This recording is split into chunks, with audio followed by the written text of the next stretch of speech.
믿음은 양심과 함께. 그건 제 얘기가 아니에요. 성경의 얘기입니다.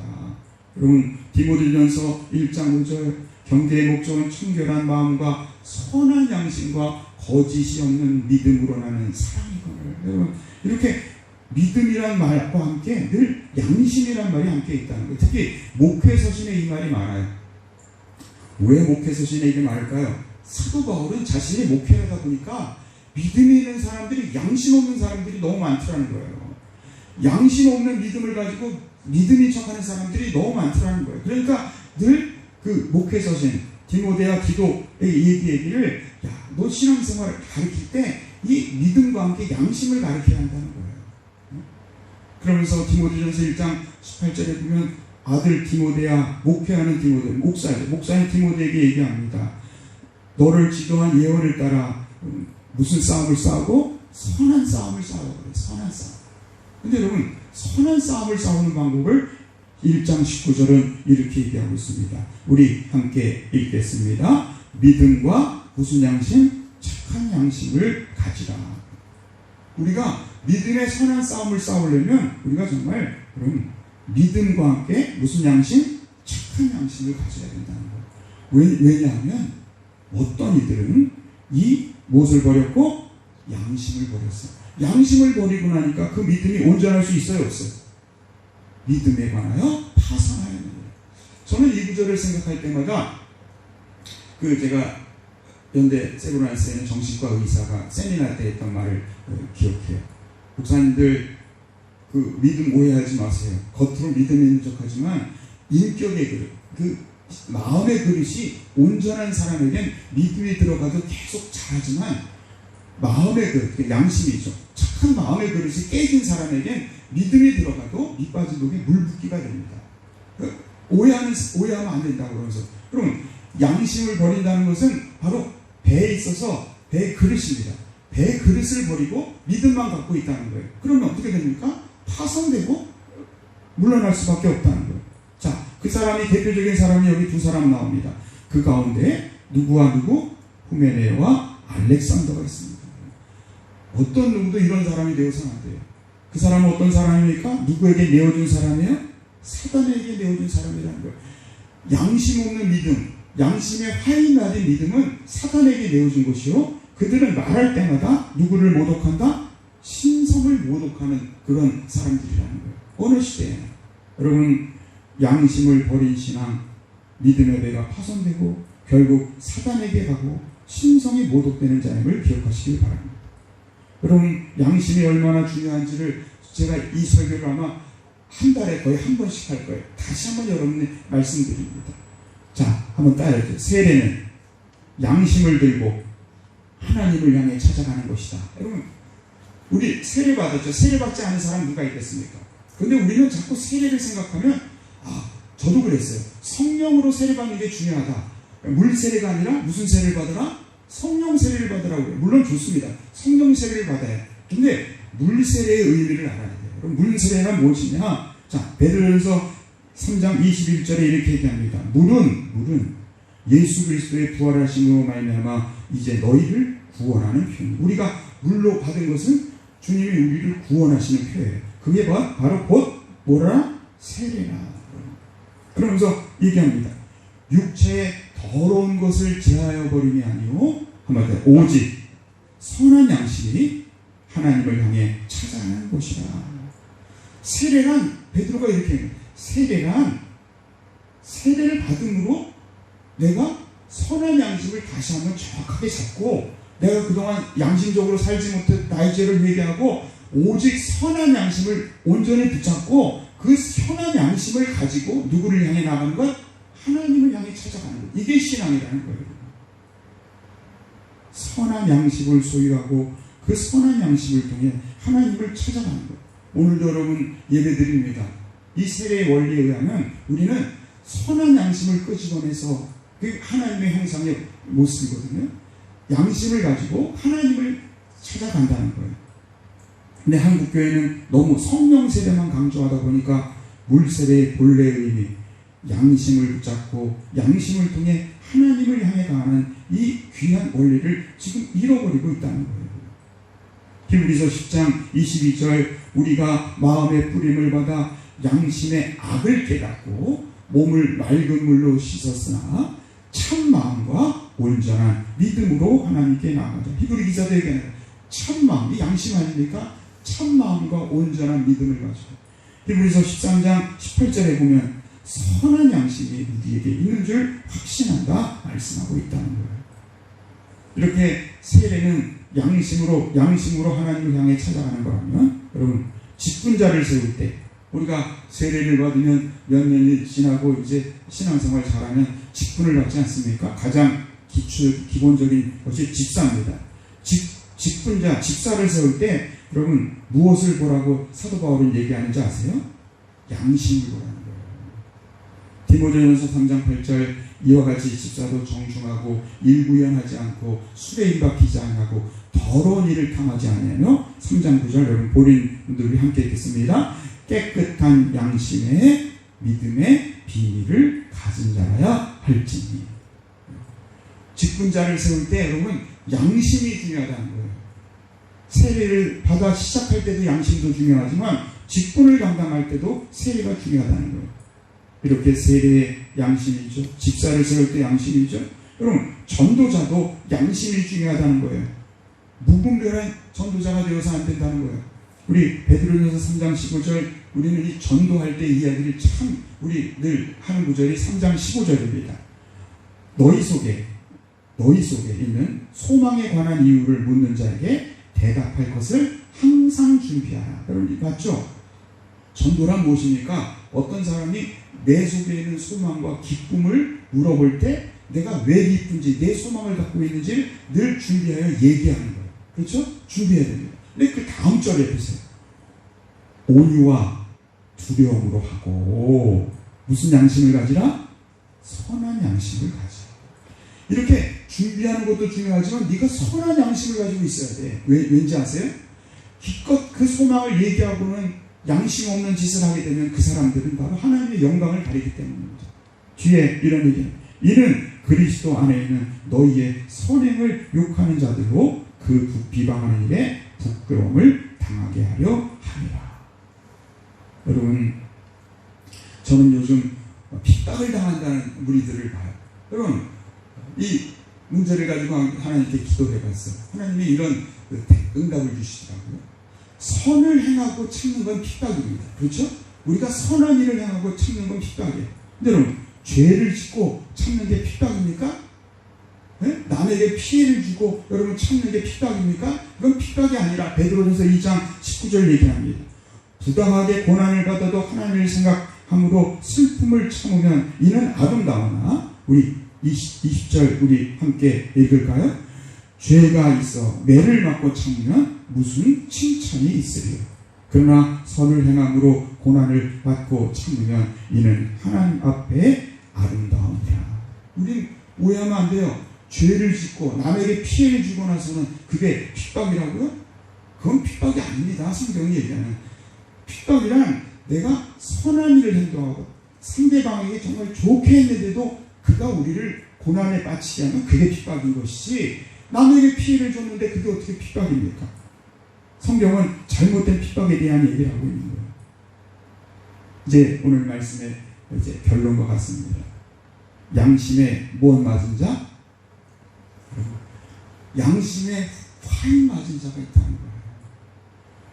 후일 어떤 사람들이, 그러니까 기독교 역사 속에 보면요, 이 양심에 화인 맞은 신앙이 있습니다. 실제로 그래요.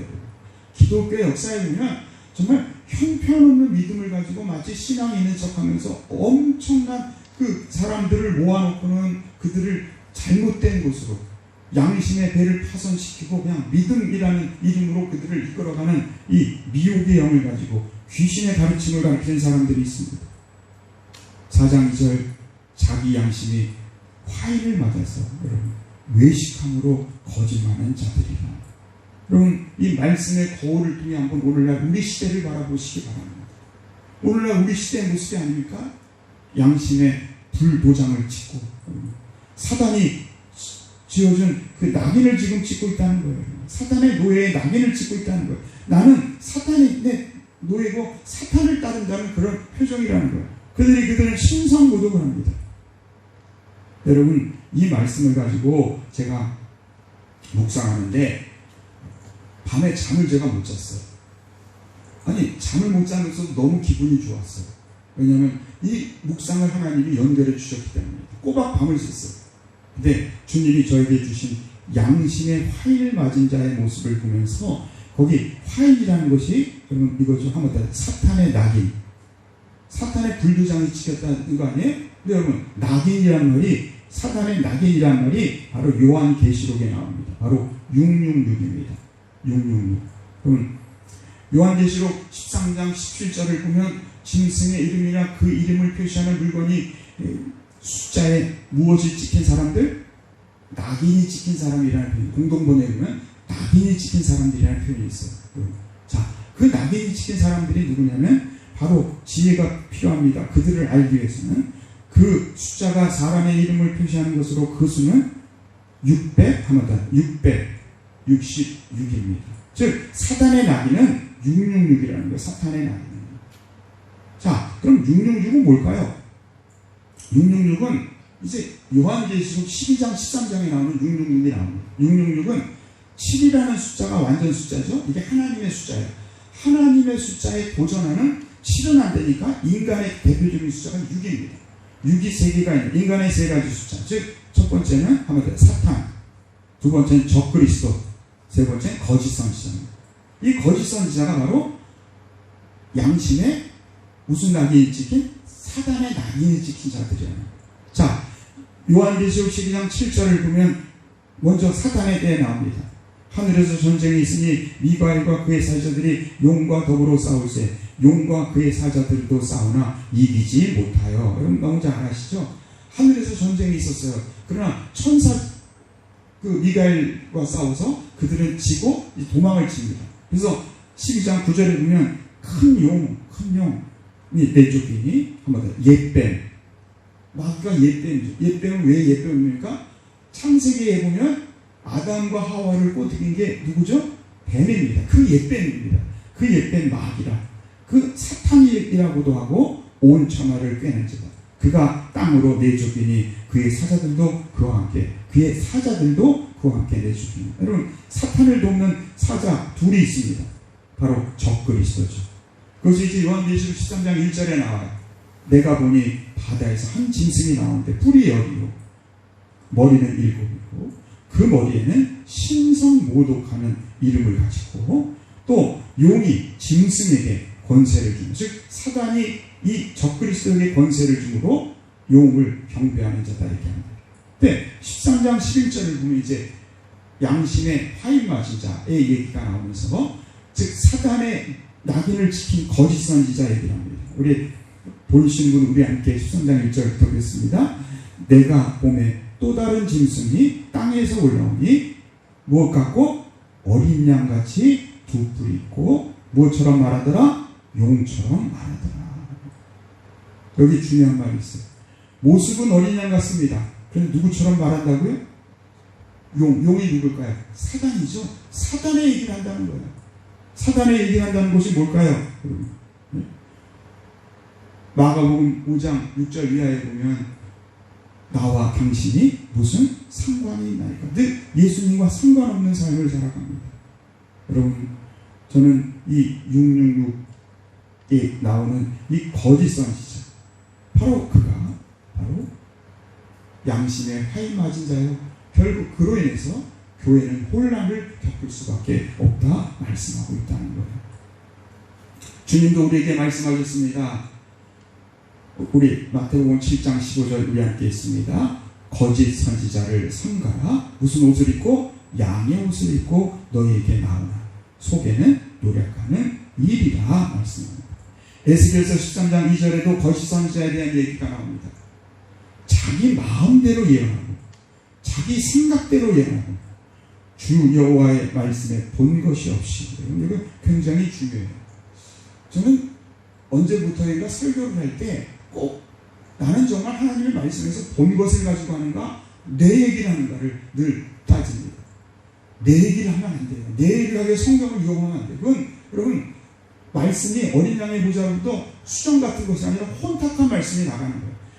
나는 하나님의 말씀에 본 것만을 가지고 내 생각을 거기에 넣어서는 안 된다는 거예요. 자기 마음대로 자기 신령대로 그들은 황무지에 있는 여호와 같고, 그들이 하는 말, 거짓 선지자가 하나님의 말씀에서는 본 것이 없으니까 허탄한 이야기, 거짓된 정죄를, 거짓된 예언을 하는 사람들이다. 그들은 여호와가 보낸 자가 아니라 말씀하고 있습니다. 여러분, 이제 말씀의 결론을 내립니다. 한번 더 해서 양심을 넘어서 성령의 양심, 신앙의 양심을 이루어야 합니다. 한국교회는 양심을 그동안 너무 무시했어요. 믿음의 사람들이 양심이 얼마나 중요한지 몰랐어요. 근데 여러분, 양심이 없으면 그 믿음에는 파손되고, 믿음에 파손되는 정도가 아니라 양심의 화인 맞은 자, 믿음의 사탄의 낙인을 찍는 것이 아니라 양심의 사탄이 낙인을 찍히는 그 거짓된 신앙이 될 수밖에 없다는 거예요. 그럼 우리의 신앙에 오늘 저녁 예배에 의지할 겁니다. 여러분, 우리의 신앙은, 여러분, 양심은 업그레이드가 돼야 돼요. 양심은, 여러분, 업그레이드가 돼야 돼요. 우리가 가지고 있는 양심은 너무 불완전합니다. 그러기에 하나님이 기뻐하는 양심으로 자꾸 변화돼야 돼요. 성경은 그것을 우리에게 얘기하고 있어요. 마음의 단련, 마음의 연단, 그 연단이란 말이 그거예요. 양심, 마음의 훈련이라는 거예요. 그럴 때 우리가 하나님이 기뻐하는 하나님의 형상, 예수 그리스도의 마음, 성령의 열매를 이룰 수 있음을 믿으시기를 바랍니다. 결론적으로 여러분, 요한복음 16장 8절, 양심이 업그레이드 되면 세 가지의 책망이 마음속에 늘 있다는 거예요. 죄에 대해서, 의에 대해서, 심판에 대해서 책망받을 수 있는 건강한 양심을 갖게 된다는 것을 성경은 말씀하고 있다는 거예요. 죄에 대하라는 것은 무슨 뜻입니까? 일반적인 양심, 모든 사람들이 하지 말아야 할 것을 하면 마음속에 양심 가책을 받잖아요. 율법 중에도 하지 말아야 할 것입니다. 근데 여러분, 또 하나, 의에 대하라는 말이 있어요. 뭡니까? 이것은 일반적인 양심이 아니라 높은 양심을 가진 사람들을 의미합니다. 율법 중에는 해야 할 것이 있어요. 여러분, 이웃이 고난을 당하면 나의 것을 나누어라. 여러분, 이게 높은 양심입니다. 신앙을 가지지 않는 세상 사람들도 여러분, 그런 양심을 갖고 사는 사람들이 얼마나 많은지 몰라요. 여러분, 바로 율법 중에 해야 할 거예요. 마지막으로 심판에 대해서 가장 부끄러운 것이죠.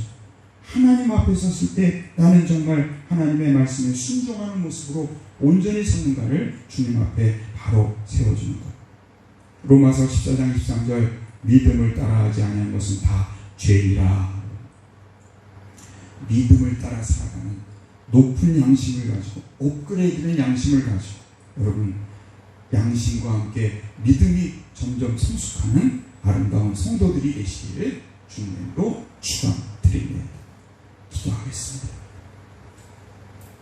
사랑하는 주님, 감사합니다. 오늘도 주님, 디모데전서 4장 1절 2절의 말씀을 통해 우리가 양심이 얼마나 중요한지, 믿음의 선한 싸움을 위해서는 믿음과 함께 양심의 착한 마음의 그릇이 얼마나 중요한지를 알게 하시니 감사합니다.